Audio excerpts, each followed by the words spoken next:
ये बोलने के लिए काफ़ी बचा नहीं है वैसे, ठीक है। तो एक तालियां सभी के लिए एक बार लगा दो। तो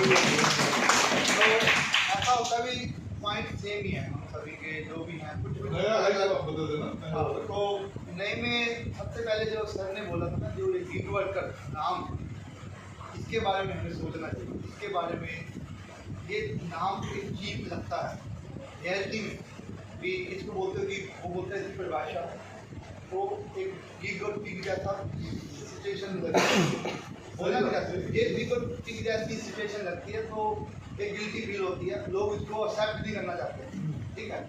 और इसके लिए हमने थोड़ा सा सुझाव दिया है, आप भी सुझाव दो, अपने लोगों से पूछो। हमने सोचा कि इसके लिए हमें उनको एक स्किल्ड वर्कर की नाम से पुकारा जाए। जैसे इन्होंने चाइना ने फार्मिंग को अलग से बोला ना, फार्मिंग इंटेलिजेंसी, तो ऐसा हमें भी गिग वर्कर को स्किल वर्कर, क्योंकि ऑलरेडी वर्कर एक स्किल में होते हैं, ड्राइवर होगा, कोई कारपेंटर होगा, तो स्किल है, वो कोई ना कोई हुनर है उसके अंदर, तो स्किल वर्कर में करे। और जो ऐप आधारित होंगे उनको प्लेटफॉर्म स्किल वर्कर मिले, तो गिग वर्कर को स्किल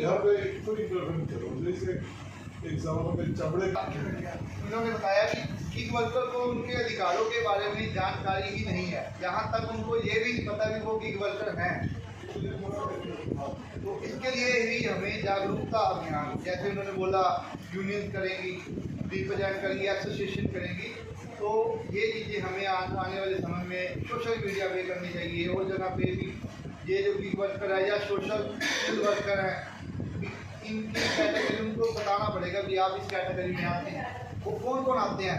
आज तक बातें जो हो रही है ना, वो इसमें हो रही है, जोमेटो स्विगी वाले हैं, वो हैं, और परिभाषा के हिसाब से हेल्प, सिलाई करने वाली, घरों में काम करने वाली, सफाई पोछा लगाने वाली, आपके घर खाना बनाने वाली, ठीक है, और आपको रक्षा कराने वाली, जो सैंडलों पे दूध बेचने वाले, ये सब एक गिग वर्कर की कैटेगरी में आते हैं।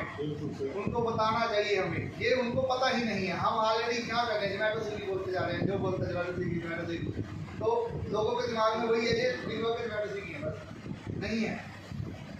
वो एक ऐप आधारित प्लेटफॉर्म वर्कर जरूर हैं, इसमें वो ओला उबर वाले भी आएंगे, ऑटो वाले भी आएंगे, और आने वाले समय में बाकी सभी लोग एक ऐप आधारित हो जाएंगे। अभी होने भी लगी है। एक जोरगर कंपनी है, वो होम हेल्थ केयर में काम करती है, अर्बन कंपनी में काम करती है, ऐसे बहुत चीज़ें हैं। तो हमें इसके लिए जागरूकता जरूर सबको देनी चाहिए। उसके अलावा जो मेन हमारी वो समस्या आती है, जो गिग वर्कर का सबसे मेजर इशू है, उनकी कमाई जो है वो फिक्स नहीं होती, और उनकी कमाई को कभी भी कम और बढ़ाया जाता है। और उसको निर्धारित कौन करता है, उसका ठेकेदार या उसका कॉन्ट्रैक्टर या एक ऐप कंपनी।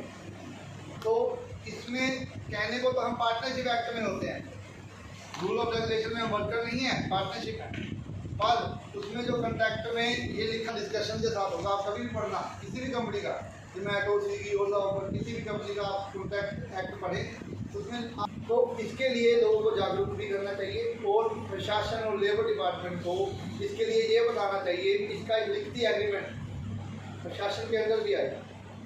और छोटे जो गिग वर्कर हैं, जैसे सिलाई वाले हो गए, दूध वाले हो गए, इनका भी एक रेट लिस्ट निर्धारित लिस्ट बननी चाहिए कि इनको मिनिमम, जैसे कोई सिलाई करती है, कोई 200 रुपये में कपड़े सी देती है, कोई 500 रुपये भी लेता है सीने का, है ना, तो उनका कोई क्राइटेरिया नहीं है कि कितना लेना है। तो लेबर डिपार्टमेंट एक मिनिमम रेट लिखे, उसका भी उनका भी शोषण ना होता है ना।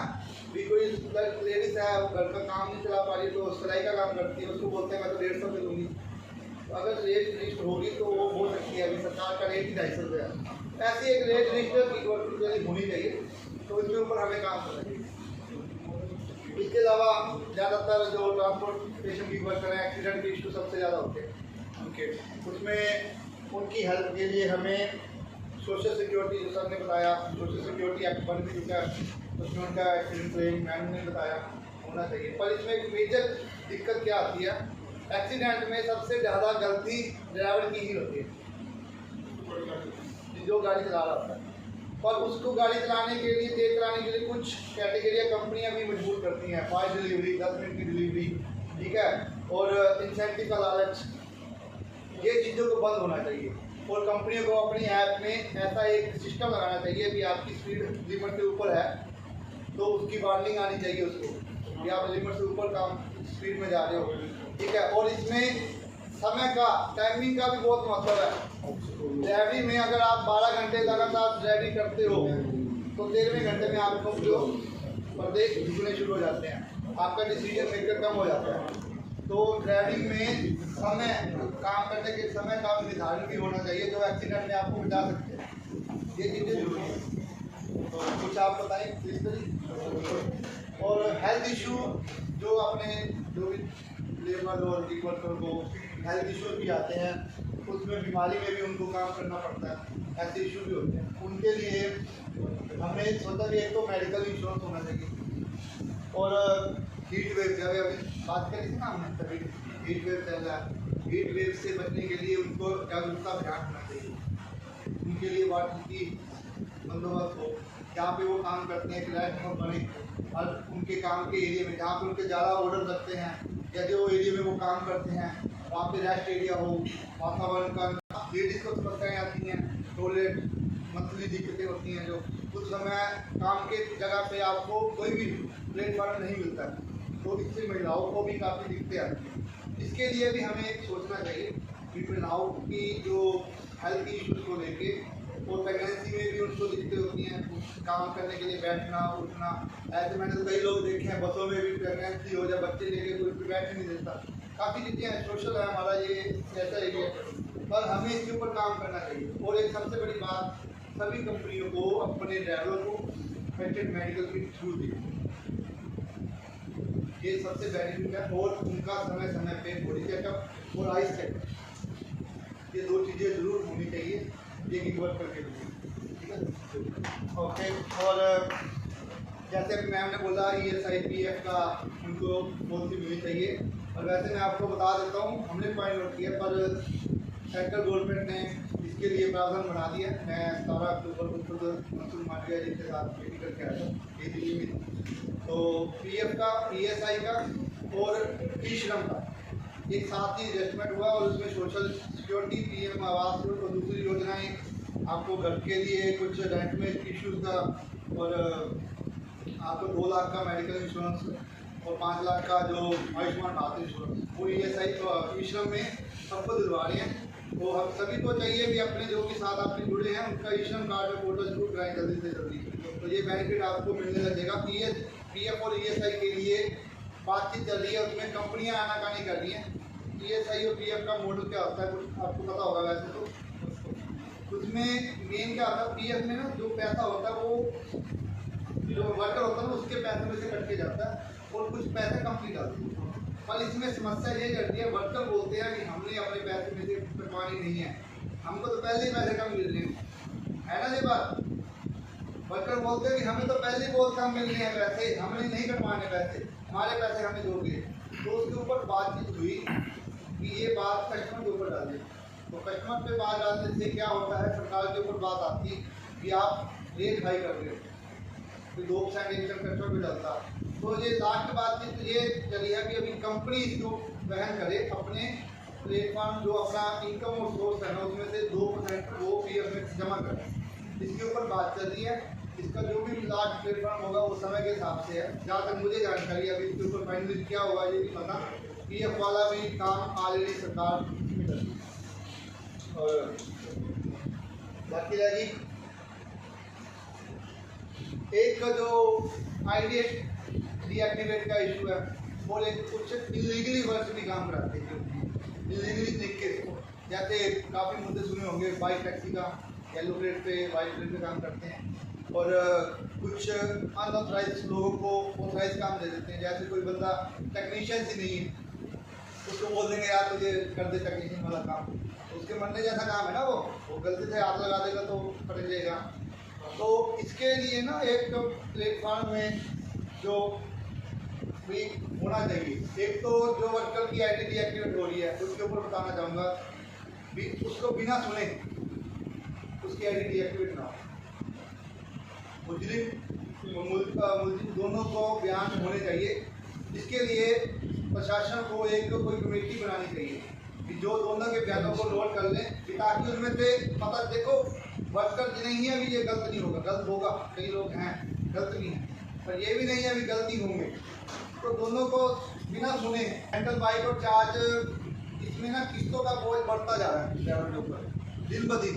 सबसे बड़ी समस्या हर महीने किस्तों का क्रेडिट स्कोर आप देखोगे आधे से ज़्यादा ड्राइवर पे 0 हो रखे हैं, 500 पॉइंट 400 पॉइंट हो गया है क्योंकि किस्तें नहीं भर रहा। काम तो वैसे नहीं है, दुनिया बेरोजगार ज्वाइन होती जा रही है, समय का निर्धारित नहीं है, मिनिमम वेज पे नहीं है, उनकी जो किस्तें कैसे पूरी होंगी। अभी बात आई भी रेंटल बाइक पे भी काम हुआ, उसके लिए भी जो सस्ते में रेंटल बाइक उनको मिले, रेंटल मिले, ये नहीं कि आप लोन पे ले लो किस्तें भरो उसके बाद पेनल्टियाँ डालते जाओ, तो वो सिस्टम नहीं होना चाहिए। और चार्जिंग का भी इन्होंने बताया मैडम ने कि चार्जिंग का भी होना चाहिए हर जगह पे अलग अलग, वो है नहीं। अभी सरकार ने बोला है 2030 तक मैंने ईवी बाइकों ईवी गाड़ियों पे लेके आया ना सबको, पर अभी भी कोई इतना बड़े स्टैंड पे काम हुआ नहीं है, ठीक है। तो रेंटल मॉडल में भी एक बात और बताना चाहूँगा, कई मैडम कर भी होंगे इसके ऊपर काम। तो हम ग्राउंड पे काम करते हैं डिलीवरी बॉय पे, बाइक टैक्सी पे, बाइक और हाँ बाइक और ड्राइवर को ना दिखते हैं रेंटल ना लेने का। उसका रीज़न ये है कि इसकी जो चार्जिंग कैपेसिटी है ना वो उनके काम के लिमिट से कम है, मतलब वो 300 किलोमीटर चलाना चाहते हैं तो उसकी लिमिट 80 किलोमीटर की है, तो उसको बार बार चार्जिंग करने का जो सिस्टम है वो नहीं करने वाला। तो बड़ी हैवी चार्जिंग वाली सिस्टम जो रेंटल में आना चाहिए। अगर कोई काम करता भी है बात भी होती है तो ये चीज़ आप ये रखें आप भी बाइक 150 से 200 किलोमीटर एक दिन में चले ऐसी बाइक रेंटल पे हो, और कैब जो है वो 300 किलोमीटर चले ऐसी कैब रेंटल में हो, तो ही वो आगे सस्टेन करेगी। बार बार चार्जिंग का जो सिस्टम है उससे ड्राइवर ना कुछ होता है, इसलिए रेंटल बाइक पे नहीं जाता, वो ईवी बाइक पे नहीं जाता। एक और जो कमर्शियल गाड़ियों को आ रही है सबसे बड़ी समस्या टोल टैक्स। इतना टोल टैक्स हो गया, हर 10 किलोमीटर 15 किलोमीटर के ऊपर टोल बना देगी। सही बात सर, गलत तो नहीं है ना? आप भी आते हो गए जो गाड़ी देखिए टोल टैक्स बहुत बने हैं, अब 100 रुपये से कम टोल टैक्स नहीं है। सरकार बोलती है कि कम से कम ड्राइवर कस्टमर को ले जाना है, तो ड्राइवर को तो हर 20-30 किलोमीटर बाद टोल टैक्स पड़ रहा है। तो सरकार को इन कमर्शियल गाड़ियों को काम करने के लिए मंथली या सालाना एक प्लान चलाना चाहिए। पीछे बात आई थी गडकरी जी ने कुछ अनाउंस भी किया था कि हम टोल टैक्स फिक्स करेंगे, पर अभी तक कुछ फाइनल नहीं हुआ। इसके लिए हमें काम करना चाहिए, सरकार से बात करनी चाहिए, अलग अलग संस्थाओं से मांग लेनी चाहिए। टोल टैक्स को जो कमर्शियल में काम कर रहे हैं, बिजनेस कर रहे हैं, उनके लिए कुछ बेनिफिट, क्योंकि वो डेली जा रहे हैं ना, वो बार बार टैक्स उनको क्यों देना पड़े। वो कमर्शियल टैक्स भी देते हैं, पूरे स्टेट का टैक्स भी देते हैं, रोड टैक्स भी देते हैं, फिर उसके बाद उनको टोल टैक्स भी देना पड़ता है, तो उसके ऊपर काम होना चाहिए, ठीक है। एक है कि वर्कर का जोन और समय, और वो समय का जो निश्चित निर्धारण नहीं है टाइमिंग का, वो मैंने वैसे भी आपको बता दिया है। बाकी मैडम ने आप सभी ने आपने सुझाव दिए हैं, वही सेम है सुझाव। किसी को मेरे सुझावों के लिए कोई बात कुछ नहीं होता, आप पूछ सकते हैं, यही मेरा सुझाव।